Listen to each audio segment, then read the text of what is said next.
여러분 하나님의 말씀을 말씀 그대로 받으셔야 됩니다. 특히 목사가 설교라고 하는 자리에 서지 않습니까? 그래서 우리 교단에서는 신학교에 들어가서 훈련을 받으면 전도사라고 명하고 그리고 이어서 신학대학원 수업을 마치고 나서 강도사고시라고 하는 1년 안에 그래 강도권이라고 설교할 자격을 부여하는 고시를 치릅니다. 그 고시에 패스를 하면 강도사 좀 어감 자체가 오해가 있을 만한 말이죠. 강도 그러니까 그 도를 전할 수 있는 자격을 얻었다. 설교를 할 자격이 있다 해서 강도사가 되고 그 강도사가 되고 난 뒤에 또 1년 후에 목사 고시를 치러서 목사 안수를 받을 자격을 얻게 됩니다. 그 대한예수교 장로회 합동의 그 목사 되기까지의 그런 코스웍이라고 보시면 되겠습니다. 그러니까 비로소 설교할 자격을 얻는다는 것도 참 어려운 일이지만 사실은 그런 어떤 라이센스 같은 자격을 요하는 것보다 하나님 앞에 어제 말씀대로 한다면 성령을 모독하는 일이 없어야 되겠다라고 하는 중요한 교훈도 새겨야 됩니다. 그 교훈 중에 하나는 여러분 말씀이 그 설교자의 이건 풍유라고 하는데요.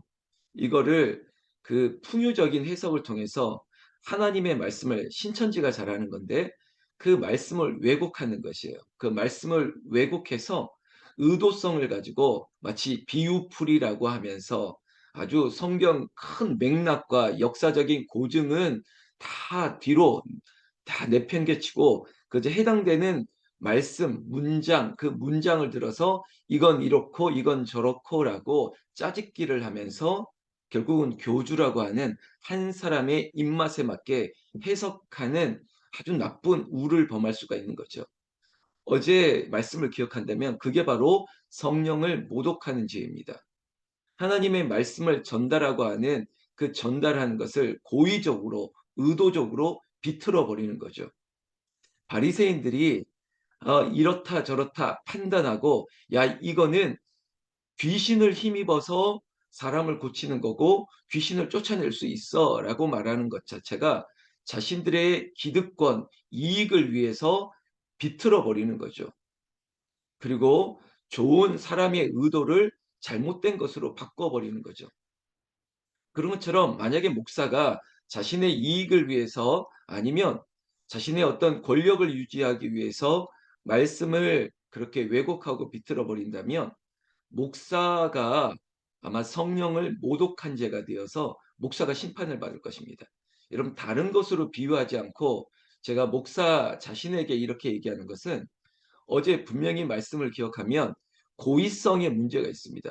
의도적인 문제가 있습니다.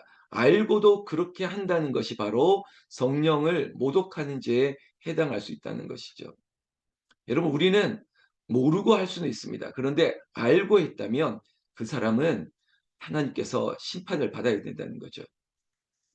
제가 가끔 그런 말을 들을 때가 있습니다. "목사님 저 들으라고 이 설교하신 거죠? 이거 나한테 하신 말씀이죠?" 라고 하는데 만약에 그게 표적이고 그게 의도적인 치는 설교라면 저에게도 문제가 있을 것입니다. 뭐 대화에도 마찬가지예요. 고의적으로 이렇게 말했다라고 하면 그 자체가 문제가 되는 것입니다. 그런데 이런 성령을 모독하는 죄라는 그런 프레임에서 좀 더 크게 좀 얘기할 수 있는 은혜를 또 하나님께서 우리에게 위로를 주시는 말씀이 있는데 제 말씀을 오늘 모두의 제가 연역법처럼 시작할 때 한번 들어보십시오. 자, 이게 뭐 정치인들의 얘기인데 "우리가 남이가" 막 이런 말들이 한때 유행했습니다. "우리가 남입니까?" 여러분 우리가 가족 아닙니까? 우리끼리 이러면서 서로 간에 어떤 정서를 유발하기도 하죠. 그런데 우리에게 있어서는 우리가 예수 그리스도로 말미암아 하나님을 아바 아버지라고 모시는 하늘나라 가족, 천국의 가족, 그리고 영의 가족, 하나님의 영으로 우리가 새롭게 되었기 때문에 하나님의 나라, 천국, 그리고 주와 함께 우리는 하늘 가족, 영 가족이 되었다. 이게 제가 좀 쓰는 표현들이었죠. 많이 들었을 겁니다. 그렇다면 혹시 고의적이든 의도적이든 혹시 그런 오해는 있을 수 있지만 그러나 궁극적으로 보십시오. 가족이라면 아니 아버지가 그런 말 할 수 있지. 뭐 어머니가 그럴 말 할 수 있지. 그리고 아버지 입장에서는 제가 어제 하루 동안 딱 그렇게 마음을 먹은 게 하나 있습니다. '그래 자식도 그럴 수가 있지. 부모도 그럴 수가 있지. 그래 형제들 가운데도 그래 뭐 이렇게 말할 수도 있지.' 잠시는 좀 서운하고 화가 나고 저도 인제 부모 아닙니까? 우리 딸이랑 아들이랑 그렇게 싸우고 막 감정을 막 다툴 때가 있는데 그래도 가족이니까 그냥 또 풀고 오해가 되더라고요. 저도 마찬가지예요. '아 뭐 내가 이렇든 저렇든 간에 그래 우리 가족이니까 저럴 수는 있겠구나. 그럴 수도 있겠구나. 그러나 가족이니까 곧 이해할 수 있겠지. 곧 풀어지겠지.' 그 마음도 들었습니다. 그래서 '곰씹지 말자. 그 내가 고의적으로 한 게 아니라면 또 우리 가족이니까 그럴 수 있겠지.' 하고 제가 웃어 넘기면서 '그래 가족이 많네. 우리가 가족이 많네. 이런저런 일들을 겪는 거 보니까 가족이 많네.' 이런 마음으로 그냥 이렇게 확 넘겨 버렸습니다. 여러분 이런 넘겨 제가 씩 웃고 넘겼다고 생각하지만 여러분 제가 지금 목이 콱 잠기죠. 제가 얼마나 많이 기도했는지 모르겠습니다. '그래. 하나님 이거 가족이니까 그래 과정이죠.' 하고 넘어가죠. 그리고 이거 또 더 단단해지게 하실 줄로 믿습니다. 여러분 이러면 더 단단해지는 겁니다. 오늘 말씀이 그거예요. 44 절부터 보시는데 예수께서 무리에게 말씀하실 때 그 어머니와 동생들이 예수께 말하려고 밖에 섰습니다. 여러분 예수님은 공생의 사역을 위해서 아주 바쁩니다. 예수님의 사역을 우리가 마태복음 5 장부터 쭉 봐 왔지 않습니까? 가르치는데 그리고 전파하는데 고치는데 시간이 없어요. 늘 사람들이 주변에 많았습니다. 늘 찾아왔으니깐요. 그러니 오늘 44절 말씀만 보더라도 그의 어머니 마리아와 동생들 찾아와도 내 가족이고 내 아들이고 내 형님 동생인데 예수님 만나기가 어렵다는 것이에요. 그래서 오늘 44 절에 밖에 서 있습니다. 그때 그 모습이 너무 애처롭고 오히려 제자들이 보기에 안타까워서 예수님께 찾아와서 "예수님 지금 당신의 어머니와 동생들이 당신께 말하려고 밖에 서 있나이다." 이렇게 대신 47 절에 말해 주는 거예요. 그런데 여러분 48 절에부터 보십시오. 말하던 사람에게 대답하여 이르시되 예수님의 말입니다. 여러분 이거 굉장히 차갑게 들리는 거죠. 차갑게. "누가 내 어머니이며 내 동생이냐." 이렇게 얘기하는 것입니다. 여러분 어제 성령을 모독한 죄의 핵심 고의성을 가지고 한번 봅시다. 정말로 예수님이 "내 어머니고 내 동생이냐? 누가 그래?" 막 이렇게 말한 게 정말 "내 어머니 없어. 내 동생 없어. 아유 나 상관없어." 이렇게 말한 뜻일까요? 아니죠. 아니죠. 그리고 나서 49 절에 오히려 예수님께서는 손을 내밀어 제자들을 가리켜 이르시되 "나의 어머니와 나의 동생들을 보라."라고 하면서 지금 내 앞에 많은 병자들 지금 나를 필요로 하는 사람들이 쭉 있는데 저들을 가리키면서 "저들이 내 어머니와 내 형제니라."라고 하면서 지금 제자들이 찾아와서 "당신의 어머니, 당신의 동생들이 밖에 있는데."라고 말했던 그 제자의 생각을 폭을 넓혀 주는 것입니다. 여러분 이것이 마치 편을 가르듯이 "밖에 있는 사람은 내 형제 자매가 아니고 지금 내 앞에 있는 사람의 형제요 자매요."라고 그렇게 갈라치게 한 게 아니라 모두가 하나님의 나라 한 형제인데 여러분 지금 더 필요로 한 사람이 지금 나의 도움이 필요한 사람이 먼저 누구이겠느냐라는 것을 생각하라는 거죠. 여러분 우리 어머님들이 그럴 때가 있지 않습니까? 아들이 "아들아 바쁘니까 엄마는 나중에 만나도 되니까 먼저 그 일을 처리하고 와." 이렇게 말할 때 있죠. 지금 예수님이 지금 그렇게 얘기하는 것이죠. "내 어머니와 내 형제 아니다."가 아니라 지금 내 앞에 병든 자들을 위해서 내가 지금 저들과 함께 있어야 될 것을 내 어머니도 알 것이다. 밖에 있는 내 형제도 알 것이다. 그리고 이 모든 것들을 하나님도 알 것이다.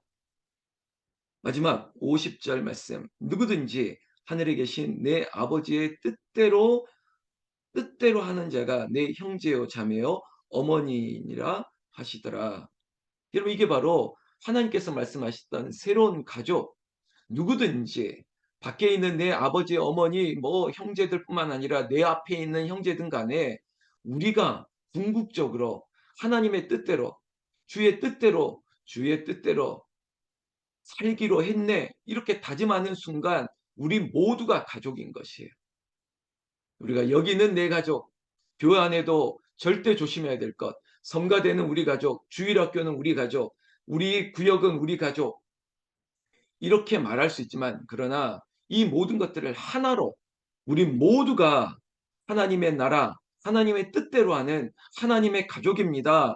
이렇게 말할 수 있어야 된다는 것입니다. 사랑하는 성도 여러분, 이것이 오늘 우리에게 주시는 은혜입니다. 우리가 하나님의 가족, 우리가 주의 뜻대로 주님 뜻대로 살기로 했네. 여러분 주님 뜻대로 살기로 했으니까 내 뜻대로는 좀 아닌 게 있는데라고 할 때 이것들을 내려놓을 수 있는 결국 궁극적인 하나됨을 위한 기준은 주의 뜻대로 살기로 했네. 이것이 주의 뜻이니까. 그래서 밖에 있는 저 형제도 지금 내 앞에 있는 형제도 다 하나님의 나라 가족이므로 우리가 함께 할 수 있는 것입니다. 이 은혜로 우리는 새로운 가족을 이루게 하셨습니다.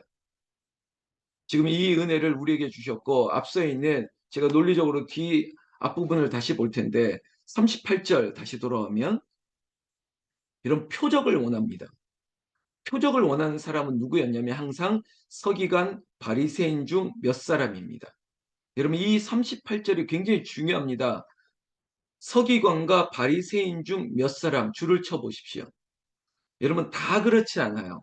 다 그렇지 않고 서기관과 바리새인들 항상 예수님의 적이었죠. 그런데 그들 중에서도 또 몇 사람이에요. 다 그렇지 않아요. 우리는 때론 말할 때 다 그래요, 목사님. 아니면 장로님, 다 그래요, 다. 다 그렇지 않아요. 항상 몇 사람이 어떤 문제를 일으킬 수 있습니다.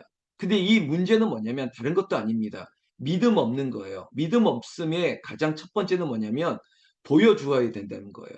그 보여주면 뭐냐? 표적이라고 하는 마크, 분명히 뭔가 보여달라는 것이죠. 그때 예수님께서는 특히 바리새인과 서기관 몇 사람이었기 때문에 그들이 율법에 능한 사람이지 않습니까? 그리고 구약을 알고 있는 사람이기 때문에 너희가 뭔가를 보여달라고 한다면 내가 너희에게 보여줄 것은 구약에서 얘기했던 요나의 표적밖에 없다. 이렇게 말하고 있는 것입니다. 여러분 밤낮 사흘 동안 물고기 뱃속에 있었던 요나의 이야기 서기관과 바리새인들이 알고 있습니다. 그리고 예수님께서는 이 얘기를 통해서 너희에게 가장 큰 기적이라고 얘기하는 표적, 그 기사와 이적과 같은 그게 뭐냐라고 얘기하면 이미 예수님께서는 십자가의 죽으심과 부활을 예고하신 것과 마찬가지예요. 그래, 너희의 죄를 위하여 대신 죽고 부활할 하나님의 뜻, 이거 말고 더 큰 표적, 그러니까 나 말고 다른 표적이 무엇 있겠느냐? 지금 너는 나를 보고도 믿지 못하는데 어찌 보지 않고 믿을 수가 있겠느냐? 여러분, 예수님이 앞에 있지 않습니까? 그래야 표적을 구하는데 여러분 예수님 말고 더 큰 기적이 더 큰 표적이 어디 있겠습니까?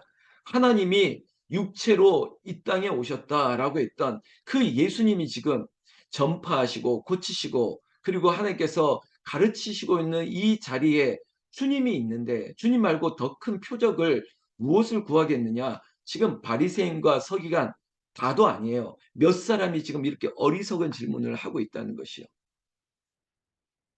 여러분 소수예요. 그러나 이 소수로 말미암아 소수가 바로 결국은 뒤로 좀 돌아가면 바로 성령을 모독했던 그 장본인들이에요. 다 그렇지 않아요. 몇 사람이 이렇게 예수님이 누구이신지를 여전히 모르고 그리고 자꾸 왜곡하고 있는 이 안타까움이 있죠. 이 얘기를 더 더 리얼한 비유를 들어서 얘기해 주셨습니다. 43절, 43절. 여러분 예수님을 거절한 서기관과 바리새인들 그러니까 앞서 얘기했던 그 몇 사람들이 이런 사람이다라고 얘기하는 것이에요.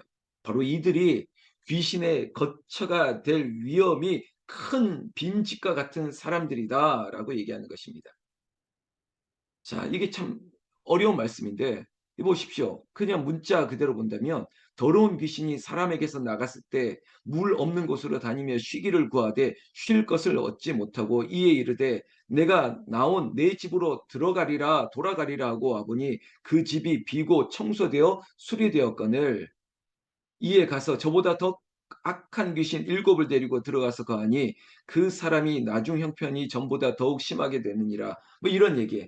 이게 뭐냐면 그래 바리새인과 서기관들이 아주 큰 율법과 같은 큰 집을 지어 놓고 이곳에 오면 쉼을 얻으리라. 그러니까 예수님은 귀신을 힘입어 귀신을 쫓아낸다라고 말하고 있으면서 그럼 그거 뭡니까? 예수가 아니라 내 말을 들으라라고 하는 거잖아요. 그런데 정작 그렇게 귀신 들린 사람들이 이 안으로 그래 정말 좀 어떤 문제가 있는 사람들이 그래 바리새인과 서기관들 앞에 위로를 받고 온다고 생각했다면 그곳이 보기에는 커 보이고 좋아 보이지만 그 집에는 더 큰 귀신들이 가득한 곳이라는 것입니다. 여러분 말씀의 은혜를 사모하고도 그리고 그것을 알고도 결단하지 않고 마치 우리가 두 주인을 섬기는 것처럼 외식하는 이들 들어보니까 이때는 이 말이 맞는 것 같고 이때는 이 말이 맞는 것 같고 그게 아니라 우리에게는 오직 예수 그리스도 말고는 다른 것이 없다. 그리고 예수님 말씀만 주님 뜻대로 살기로 했네. 오늘 본문이 되었던 50절 말씀처럼 우리가 하나님의 뜻대로 살기로 했다. 그러면 하나님의 뜻이 어디에 있는지 그 말씀을 듣고 그 말씀 앞에 나아가야 된다는 것입니다. 그 말씀 앞에 나아가면 그곳이 하나님의 집이지 말씀이 아닌 다른 위로, 다른 소리를 듣고 그곳으로 찾아간다면 그곳에 더 큰 문제, 더 큰 귀신이 있다라고 하는 얘기. 여러분 이 얘기는 또 오해하고 듣지 마십시오. 바리새인들과 서기관 그 몇 사람들이 말하고 있는 그들의 논리 앞에 그들이 가르침이 있는 그곳이 보기에는 큰 집 같이 보이나 거기에는 귀신들이 더 가득하다라고 하는 예수님이 나보고 귀신 들렸다라고 얘기를 하지 않습니까? 바리새인과 서기관들이. 그래서 예수님이 그 말씀, 그 논리 그대로 되갚아 드린 거예요. 나보고 귀신 들렸다? 아니, 너희들이 더 큰 귀신들이 들렸네. 너희들에게 귀신에 붙잡혀 있구나라고 말한 거죠. 자, 지금 이렇게 얘기하니까 바리새인과 서기관 몇 사람들은 어떻게 하겠습니까? 분이 가득하겠죠. 더 분이 가득하겠죠. 왜냐? 되치기를 당하니까 너 귀신에 힘입었다 그러는데 예수님은 너희들이 더 큰 귀신 들린 자다 이렇게 말하니 그러니까 그 몇 사람들은 예수님을 그때도 지금도 예수 죽이기를 결단하는 거예요. 야, 이 사람 죽여버려야겠다. 이거 가만두면 안 되겠다. 그러면서 예수님을 신성모독이다. 그리고 다양한 죄로 인해서 예수님 죽이기로 결단한 거죠. 자, 그렇게 되면 오늘 마지막 본문에 누가 내 형제요, 자매요, 가족이냐? 보십시오. 예수를 죽이고자 했던 사람이 가족이 될 리가 없죠. 왜? 하나님 뜻이 거기 아니니까. 결국 우리 모두가 서로를 바라볼 때 딱 하나만 알면 됩니다. 때로는 형제들끼리 막 싸우고 막 그런 것 같이 보여도 결국은 같은 마음, 같은 뜻이 되면 결국은 곧 화해합니다. 우리도 마찬가지예요. 교회 안에서 무슨 얘기를 하더라도 궁극적으로 주의 뜻대로 살기로 한 사람들이라면 여러분 이것은 곧 하나님의 나라 가족으로 우리가 남이가 우리가 가족이지 뭐 치고받고 싸울 것 같이 보여도 결국은 아유 아니었네 화해하고 하나님 나라 가족이 될 수 있다는 거죠.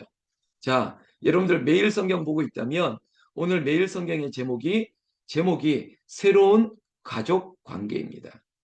여러분 주님 안에 하나님의 뜻대로 사는 가족으로 오직 주님의 뜻이 보여진다면 이것이 고의적인 바리새인과 서기관들의 몇 사람들이 말로 그리고 다른 의도를 가지고 귀신과 같은 일들을 하는 게 아니라면 우리 모두가 주의 뜻대로 주님의 약속을 따라서 혹시 다른 가르침을 찾아 저 다른 우상을 찾아 신천지 하나님의 교회 그리고 뭐 각종 가짜 복음을 찾아가려고 하는 저 집이 더 큰 집인 것처럼 찾아가는 그 어리석은 자들을 우리는 하나님의 나라 더 좋은 집 하나님의 뜻대로 살아가는 우리 교회로 예수 믿으세요. 복음을 전하는 우리 모두가 하늘나라, 하늘가족, 영가족이 되어서 이 샬롬의 복을 누군가에게 전해주고 예수님처럼 지금 더 급한 사람이 이 사람들이기 때문에 엄마, 아빠, 내 형제, 자매 나도 알고 있어. 그러나 내 마음은 가족이기 때문에 알아줄 거야 라고 오히려 기다리게 할 수 있는 게 바로 가족이니까. 여러분 오늘도 저도 오늘 신방을 하고 또 누구 만나고 할 텐데 오직 하나님의 뜻대로 하나님의 뜻을 그리고 하나님의 은혜를 샬롬을 우리가 있는 곳에서 전할 수 있도록 우리를 하나님께서 쓰시기를 나는 예수님의 이름으로 축원합니다. 축원합니다.